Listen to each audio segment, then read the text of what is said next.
Why are we suddenly hearing about the Falkland Islands again? Where is it? And who actually cares? It's a small cluster of windswept islands in the South Atlantic, 8,000 miles away from Britain, just off the coast of Argentina. It's got no major cities, no obvious strategic value, at least not at first glance. So why does it keep coming back into the headlines? Why did Britain once send a naval task force halfway across the world to fight for it? And more importantly, would we do the same again today? To answer that, you have to understand something that most people have never been taught. The British Empire was never just about land. It was about control. Control of trade routes, control of choke points, control of the map itself. And when the empire receded, some very smart people decided that there were certain key locations that we wouldn't just walk away from, we would hold on to. Gibraltar, the gateway to the Mediterranean. Cyprus, a bridge to the Middle East. To the Falkland Islands, a foothold in the South Atlantic. And to the Chagos Islands, at the centre of the Indian Ocean. These weren't relics, they're assets. Small strategic locations that allow our even smaller island nation to continue to operate on a global scale. These places are the difference between a country that reacts and a country that can shape events. And in 1982, that reality was tested. When Argentina invaded the Falklands, what they call Las Malvinas, they believed that the distance alone would protect them. They believed that Britain would not respond, that they'd go in there, do a fait accompli, and by the time that the British realised what had happened, it would have been too late. But they were so wrong. Under Margaret Thatcher, the UK made a decision to act. The Falklands War saw this British task force sail over 8,000 miles to retake those islands. It was brutal. It was costly, with 255 British personnel killed, 649 Argentinians lost. But the message was clear. Distance does not erase duty. And if you want to learn about that a little bit more, watch on YouTube a video about the Black Book mission. Incredible. That was British resolve at its finest, as was the entirety of that war. And it also stated that Britain would defend its people wherever they were in the world. But here's the part that rarely gets said aloud. Britain didn't stand entirely alone. At the moment, we can see that His Royal Highness the King is over in the United States, demonstrating that incredible commitment and relationship between the United States of America and the United Kingdom. And in this instance of the Falklands War, that alliance, that special relationship was very much at the fore. The United States during the Falklands War was publicly cautious at first, but ultimately it did provide crucial support: intelligence, logistics, military supply. And as I said, behind that support was something deeper than policy. It was that special relationship at play. And in the political arena, it was the relationship between Margaret Thatcher and Ronald Reagan. There was trust, alignment, a shared vision. And at that time, the special relationship wasn't just a phrase, it was a force multiplier. But now, if you fast forward to today, we've got Argentina, and it's once again, as it always does around this time, asserting its claims over the islands. It's calling for negotiations, it's reigniting the issue. And at the same time, we know that the Argentinians are rearming. They're buying a fleet of 16 F-16 fighting Falcons off the Danish.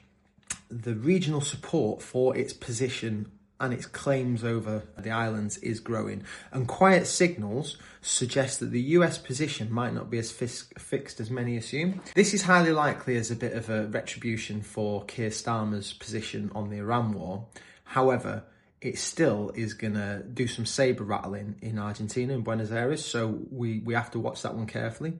You see, because officially the US still recognises the British administration, but does not formally take a position over sovereignty.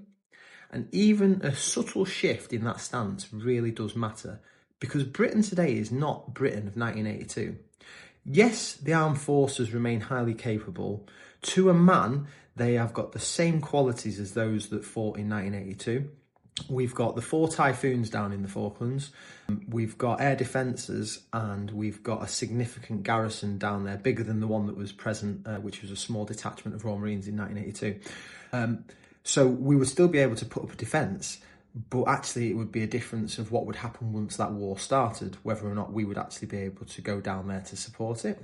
Because the military's smaller, resources are stretched beyond belief and global commitments are increasing. We've even seen that the air tanker down in the Falklands has been removed or seconded over to the Middle East to support operations ongoing. A long-range operation like 1982 would be so much harder today. It'd be more complex, more dependent on allies. And so this is where the uncomfortable questions start to surface. You see, there's a growing view that defence has not been treated as a central national priority.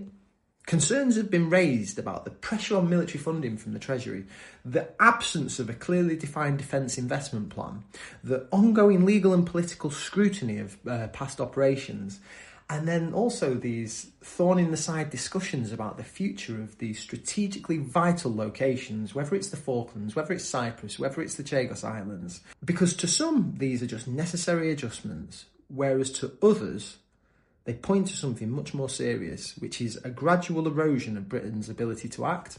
And then there's this other layer to this as well. It's this growing perception, rightly or wrongly, that parts of the current political class are more willing than ever to step away from the remaining territories that Britain owns. They just see them as relics, as liabilities, as something to be resolved rather than retained.